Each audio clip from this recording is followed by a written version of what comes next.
went through almost 4 lines. 4 different lines every time showing the same exact thing. I'm like, if you show it once or twice, why do you have to keep showing it before you even get in the plane? So then you get through the gate, you show it one last time.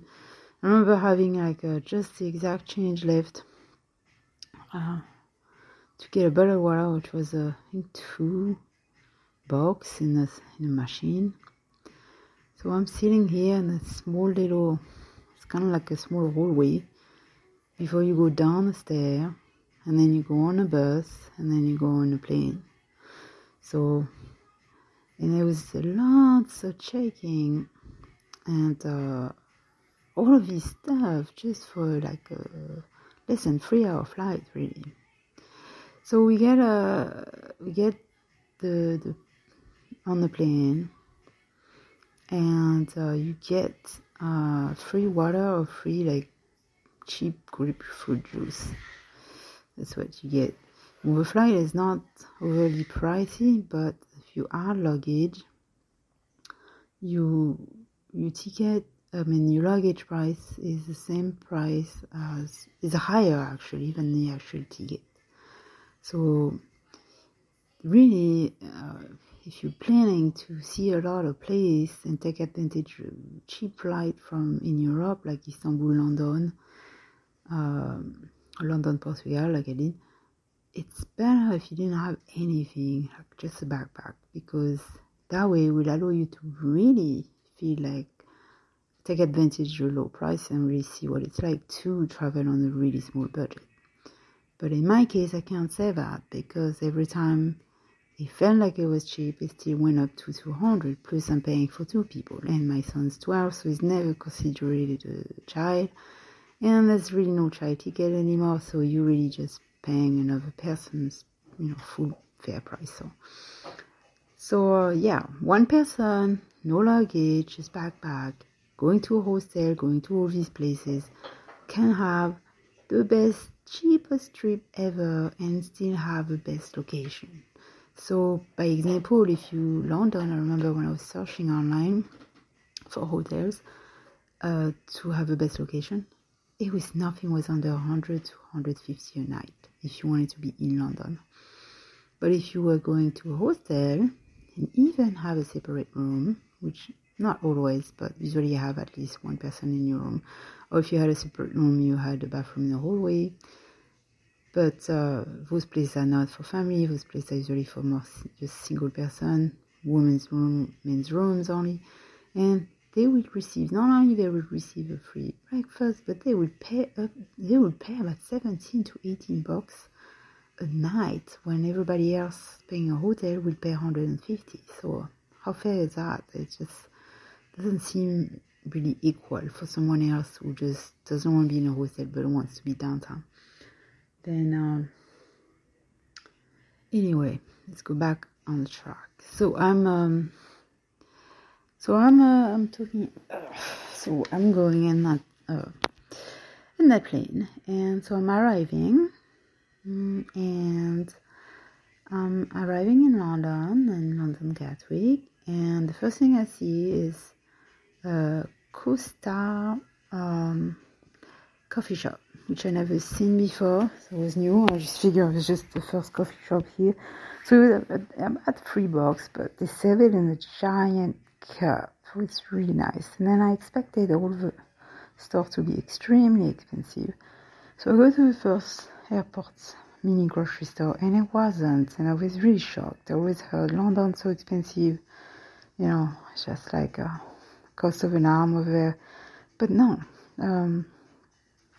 In an airport, still things that I could afford. So I was like, oh, it's not that bad. So I get out of there, and impossible to get a Uber. So the Uber keep canceling. They go in different lanes. They don't have their own lane.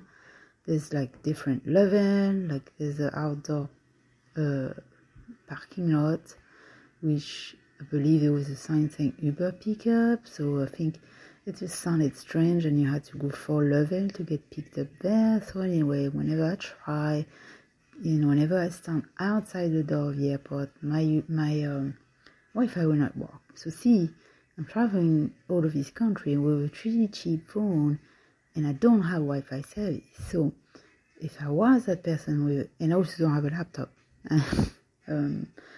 I didn't have a laptop since basically Puerto Rico, when I had to resend the laptop from school to K-12. So see, now if you take someone who has all these gadgets, the portable Wi-Fi, which in the future I am definitely going to buy one of those portable Wi-Fi, and I will have this forever. I learned my lesson now, so I'm definitely going to get that. Anyway, so no laptop, bad phone. I mean, when I'm talking bad phone, I'm talking really bad phone. Phone that just, whenever you start writing something, you lose this page, just go back down. So I've been wanting to throw this phone in the garbage for ages, but I said, no, I'm going to get another phone now. Whenever I had the occasion, I was like, another country, another plug. I'm going to start with a membership, and then it's not going to work next month. I'm somewhere else. I'll either wait until I'm in US or I'm somewhere longer. So far, every single place I've been, not only laptops were super overpriced, and I decided to just use my son's phone once in a while, which is a better phone when I really need to do things that matters. So basically, it's letting me use this good phone. But this phone doesn't have Wi-Fi either. So anyway, no laptop, no good phones, and no Wi-Fi. So if I had all these three things, yes, I probably can manage better and get things done better. But I like the struggling part, but I like the fact that this was not plain. I dealt with it anyway, and I know that the more difficult it is, the more challenging it is, the easier it will be when I do have those things. They will be so easy to me, because if I can do that without the excellent technology, then I can conquer anything. So it's kind of like making it out of myself, like if I was in the army and making it a little harder. So here's another example, like putting on like heel shoes when you're trying to do Zumba. Zumba. I remember once I didn't have I was shopping or something, and I remember Zumba class was that evening.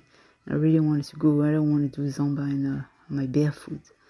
So I went. It was not really heel, just like fake heel shoes. So kind of like I don't know. I don't have any way to describe it. But I started to dance, and since I was already a master at Zumba and I danced, all year long, I was going to GT Bray for 4 years in a row, and I'll go about 17 yoga class a week, 4 Zumba class a week, and gym once or twice a week. So then I'll do the running of this. So I'm not natural dancer, but because I go so often, I really kind of got the moves, even with my ADHD.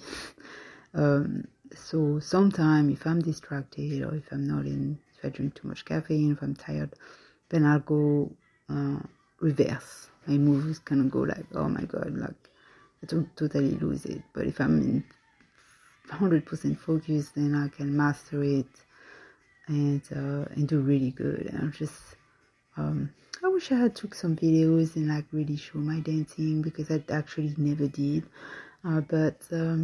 But it was fun. I always had fun. So anyway, I did do that with those shoes, and I figured, you know what, if I can still manage to master Zumba class, then when I don't have those shoes, I'll do even better. So anyway, let's go back on subject. So I get back to the Uber not showing up. So after an hour, keep losing the bar, keep losing the Wi-Fi, keep getting cancelled. I decided, forget that, let's just get a taxi.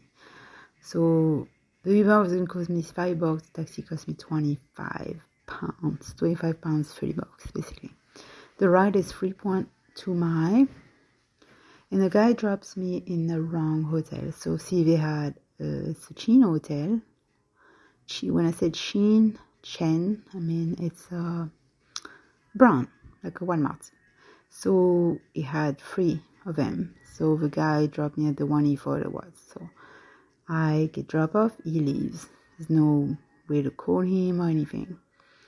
So not only after you travel, you're really tired. Like all you want to do is sit down and sleep. But now I'm lucky it wasn't dark yet. So now I'm having to carry my heavy stuff on the tiny little minuscule road in the countryside. But the countryside was really bad and fast driver. So wish it was empty road with nobody drive on, but it actually wasn't the case. It was actually circular, very small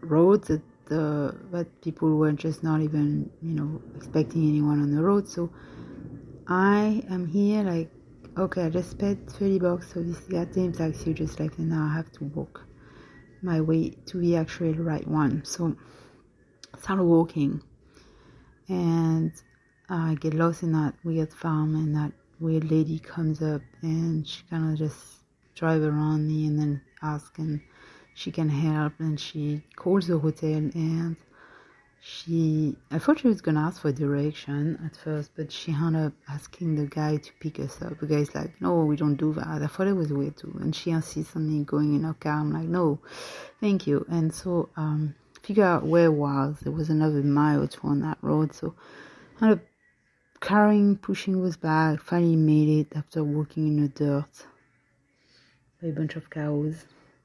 But it kind of brought me back to my old days in my village, walking, get lost in farms and walking miles and miles in the middle of nowhere. So it kind of brought me back there. So it's kind of cool in a way. And just arriving in England, and that was like the first thing I get. It was also kind of like make me feel like I was one with Hallmark movies. Anyway, so I got to the right place, and the one thing I noticed is when you get in, it was like country hotel, and it's just grass all around in forests, and it was really pretty. And so they have a tray when you go in with a bunch of all the things you need in a hotel room, like the towel, the toilet paper, the coffee, the sugar, some pillows, even blankets. And that way you don't even have to ask people if you need something. You just go and get it. They also never have coffee maker. They only have kennels, which is just a thing that you plug and it warms up water. And most European places, that's how they do it. They don't. I have not seen one single coffee maker in Europe. I think it's just an American thing. And so So I got this place for a week, and it turned out this place was not really modern. They had a really nice TV,